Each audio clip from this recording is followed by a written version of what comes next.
All right, YouTube, it is Mr. Mean coming at you this fine Sunday evening about 4:15, a little bit earlier, but not much. Just had a lovely dinner with the family, and everybody's laying down taking a nap, so I thought it was a great time to whip out a video real quick. So, it is no shock on this channel. Everybody knows that I am not a huge D&D fan. I got my start with D&D like a lot of us did. I remember playing the original D&D way back in the day, years and years ago. My mom was my first game master. Uh, yes, my mom was cool like that. My mom was a nerd when it was not cool to be a nerd. But anyway, I've had a love-hate relationship with D&D. I like what it's done for the hobby for the most part. I don't like what Hasbro is doing with WotC right now. I'm not a big fan of the direction they're taking the company and trying to go online. I get they want to be innovative and they want, be cutting edge and stuff like that. Of the acquisition of D&D Beyond, which I think was a good move for them, but I still don't agree with it. And I don't like the way they're going. But that's my personal preference. That's neither here nor there. But I've been an outspoken proponent of fifth edition D&D is pretty lackluster. It's boring. It clearly breaks down at somewhere around between 10th and 14th level, depending on the class and what you're doing. And of course, they're coming out with one D&D, which there's some similarities to Pathfinder second edition and to some other games. And that's fine. Imitation is the sincerest form of flattery, or however that quote goes. And I'm glad to see them taking strides to try and make the game a better game. Is one D&D that better game? I don't know. For years I hated on fourth edition, but then I went back one day and I was reading the fourth edition books and they got a lot of stuff right. So, and you can see some of the things that they carried over into fifth edition D&D.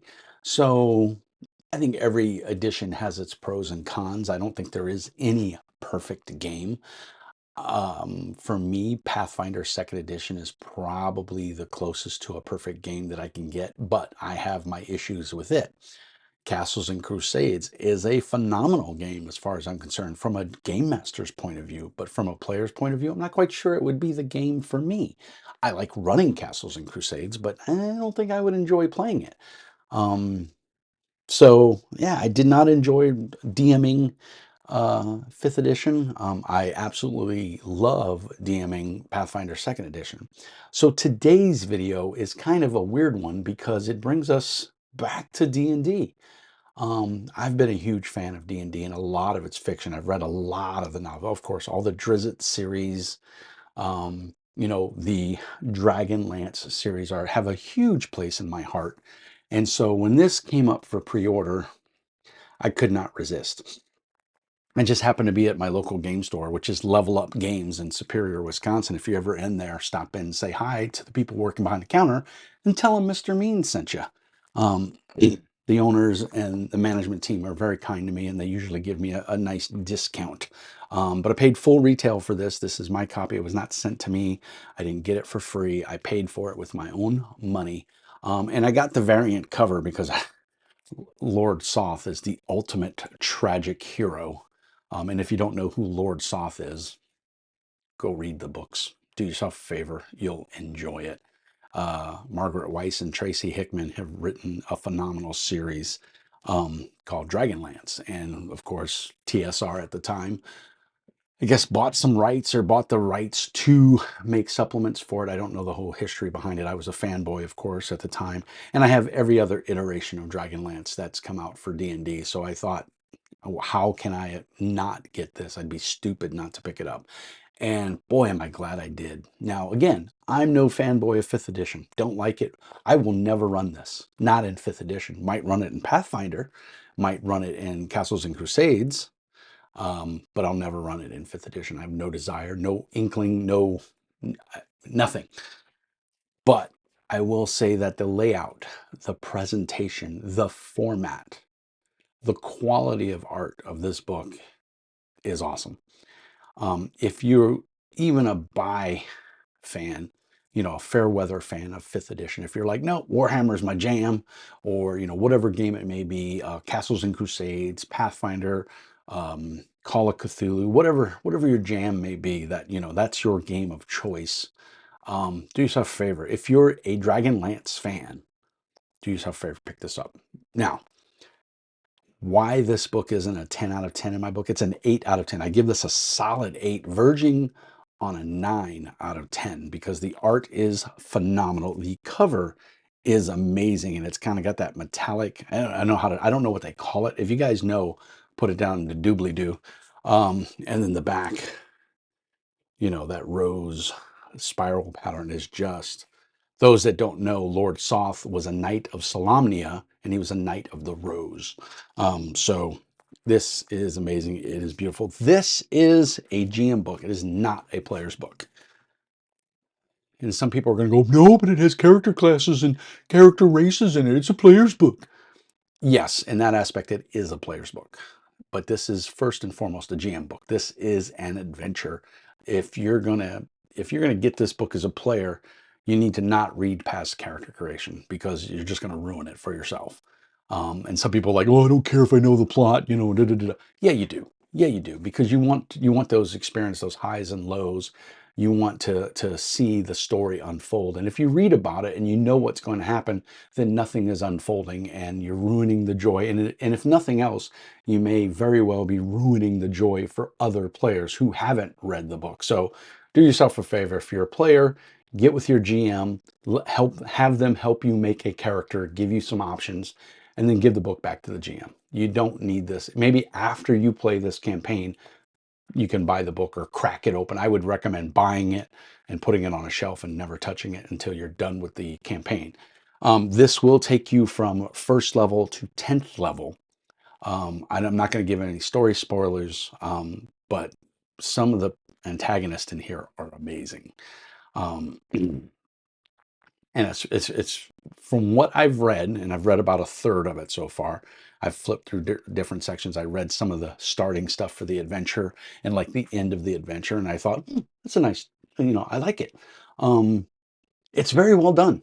I don't have anything negative to say about it. Some of the art is a little inconsistent, but very minor. But for the most part, the art is amazing in here. I really like, it's no Jeff Easley or Larry Elmore, but it's pretty darn close. It's really good. The reason I don't give this a 10 out of 10 is for the simple fact that in the beginning, and WotC's great about doing this, they always do, they'll tell you about the alternate covers, and they'll give you some little quips about it, and then they give you the credits, and then they go through the credits of project lead, and then the D&D studios and all those people, and the art development, cartographers and interior illustrators, everybody that was involved in the book. And then at the bottom, they say, a special thanks to the original Dragonlance creative team and adventure designers, including Mike, Michael, Larry Elmer, Ann Gray, Michael Gray, Jeff Grubb, Bruce Hurd, Laura Hickman, and Tracy Hickman. That's a travesty in my book. Their names should be first. That should have been the first thing under credits. And I know there was big brouhaha about the rights and everything, and they were trying to, I don't know, I didn't keep up with it because I don't really care. But evidently, the gist that I got is that WotC tried to stiff Tracy Hickman and Margaret Weiss out of royalties or whatever. I don't know. And I don't care. Don't post down in the comments below. I don't want to start any antagonistic threads or anything like that. We can talk about it on Discord if you want to come over to Discord and talk about it, but I don't want to fill up the YouTube post with that kind of stuff. I just feel, my personal opinion is a travesty that they didn't list them first and foremost, because without them, WotC would have never made the thousands, millions of dollars they've made off of the Dragonlance, saga. You see those books, all of those little boxes right there. That's all Dragonlance Saga. That's every box set that they came out with. And it used the Saga system, was cards instead of dice. And it's all Dragonlance. So I've been a huge fan of Dragonlance for many, many years. And I just thought that was wrong. They should have put their names, Tracy and Margaret's names should have been first and foremost before anything else, because without them, this wouldn't exist. And many, many people's jobs at TSR and Hasbro wouldn't exist if it wasn't for these two people and their writing, because it influenced a generation of game design and fictional storytelling. So that's the only reason this doesn't get a 10 out of 10. If their names would have been first in the credits, this would have got a 10 out of 10. The adventure is great. Again, it'll take you from first level to 10th level. They use it appears that they're using a milestone system, which is my preference for games like D&D and or Pathfinder or Castles and Crusades. I like the milestone system. And I've said this before and I'll say it again. When you have adventures like this where you're kind of, I don't want to say railroaded, but you're kind of railroaded on this. There's a breadcrumb and there's a path you need to follow. There's a formula to this adventure, and the GM is going to have to do a lot of intensive reading to make sure that they adhere to that formula to run this adventure. You can run it cookie cutter, or you can run it loose if you want it. I would run it loose, but it takes more effort to do that. If you follow the breadcrumb trail, so to speak, this I think could be an amazing adventure. It reads really well, and I like the twist and the turns in it. So the art is phenomenal. Like I said, it'll take you from first to 10th level. Oh, one of the most amazing things, and why this got bumped up to an 8 as opposed to a 7, because it surely would have got a 7, is, and they didn't fold it the right way, darn it. The continent of Ansalon. There is a full fold-out map in here. It's perforated so that it comes out easily. I didn't tear any pages. WotC, you got it right, or Hasbro, you got it right. This is the way to put a map in the back of the book. So it is really well done. As you can see, it's a decent sized map. It's probably a 2.5 by 2.5, full color. It is gorgeous. When I get my house, I will be proud to get this framed and put up on my wall. So the map in there bumped it from a 7 out of 10 to an 8 out of 10. WotC, keep doing maps in the back of your book to this quality, to this standard. It is phenomenal. It's very well done. Now, the art style of the map may not be to your taste, but you've got a map and it's very well done. So if you don't like it, that's fine, but I happen to think it's pretty jamming. I like it. So I don't want this video to ramble on too long, because I don't have a whole lot to say. Like I said, I'm not a huge D&D fan. I'll never run this in D&D, but I am glad that I have this in my collection. I am glad that they do give a special thanks to the original creators of the Dragonlance saga. I just wish it, to my preference as a grognard, as someone who those novels influenced me growing up, and I've read them at least 3 times, the whole series.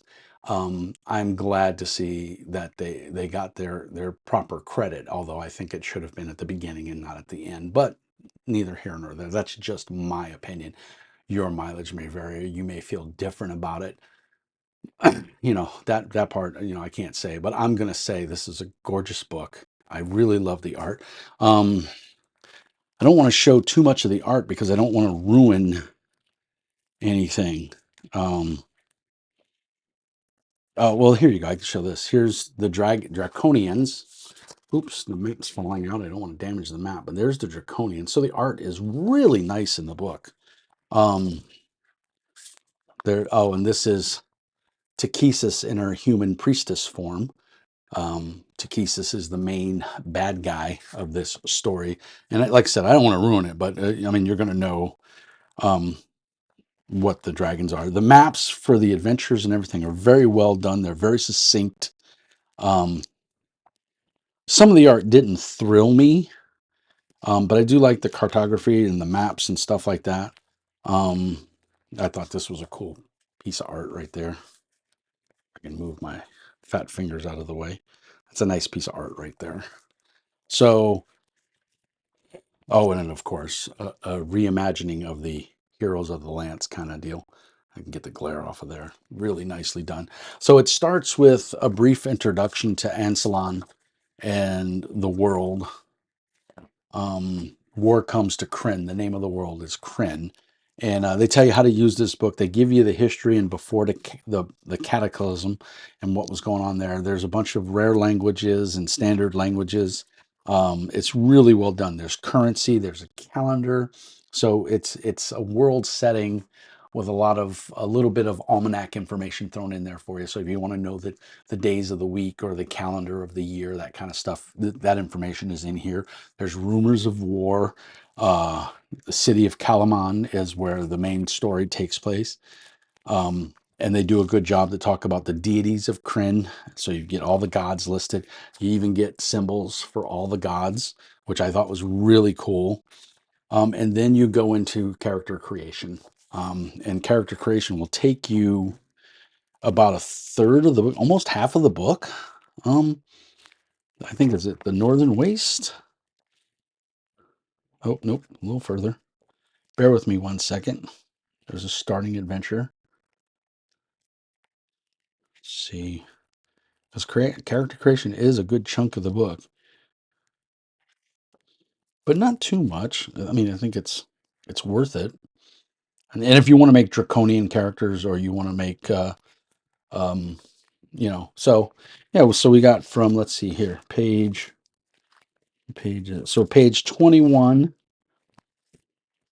I could see the page numbers here, to page 51 is so about 30 pages is of devoted to the new races and character creation. So that's pretty cool. That'll give you a lot of information. You can make Kender, of course, which are, Tasselhoff Burrfoot, if you haven't read the novels, is the main Kender in here. And Flint Fireforge is a dwarf. And while they go at each other's throat, they are the best of friends and they love each other. And it's just great. If you haven't read the novels, please do yourself a favor. If you like high fantasy, go read the novels. They are amazing. So definitely worth your time. I don't know how many novels there are in this series. It's quite a few, but the very first trilogy is amazing. It's very well written. You're going, if you like dragon, if you like high fantasy and sorcery, you're going to love it. If you've read all of that, if you're a big fan of Dragonlance, you're going to love this. I mean, it is a great homage to Dragonlance and its storytelling. The adventure in here, like I said, seems really good. It's a retelling of the adventure, a little bit different plot twist, but for the most part, the theme is there. So it's really well done. And like I said, I am very glad to have this in my collection. I'm tickled pink to have this in my collection. So I'm very, I've already flipped through it about 2 or 3 times and I'm very happy with it. So I'm probably going to read it a little bit more. I want to read a little bit more of the adventure just to see if it might be something I want to Shanghai and run and say Castles and Crusades or even Pathfinder. It's definitely something that could be easily ported over to Pathfinder with no problems. Um, but it's very well done. I will say, like I said, I'm happy that I have it. I love the variant cover. I think the regular cover looks really, really good as well. But the game store had a couple of these, and she's like, "We're not going to get any more. So if you want it, you better get it." And so I did. And like I said, it was $50. It was worth it. I think it was 50 or 60, 50, 49.99. So yeah, it was worth it. $50 for a hardback book, full color art, and a map on the inside that I know I'm going to frame. Totally worth it. So that is Mr. Mean's thoughts on Dragonlance. It is definitely a buy. I hope if you pick it up, let me know what your thoughts are down in the doobly-doo. If you want to come chat with me more about it, head over to Discord. There's a permanent link down in the show notes, and we can talk about it. If you like the content and everything that I do here and I create, please give a like and or subscribe. That really helps out the algorithm of the channel. And if you really want to support the channel, there's two really good ways. There's Patreon, $5 a month. And there's a link down in the notes in the doobly-doo. And that'll take you to my Patreon page and that will explain how to support the channel. It's $5 a month. That's all I ask. And if that's not your thing, use my drive-through affiliate link. There's a link again down in the doobly-doo. And anything you purchase off a drive-through, I get a small cut at no extra cost to you. So those are the ways you can help support the channel. Of course, as always, like and subscribe. Tell your friends. Help spread the Meanie Army. We have a very robust community over on Discord where we chat and we talk about different games. I run a lot of games. So that's all I got, guys. Peace and hair grease. And as always, remember, Mr. Mean says to be nice. And thanks for watching, by the way.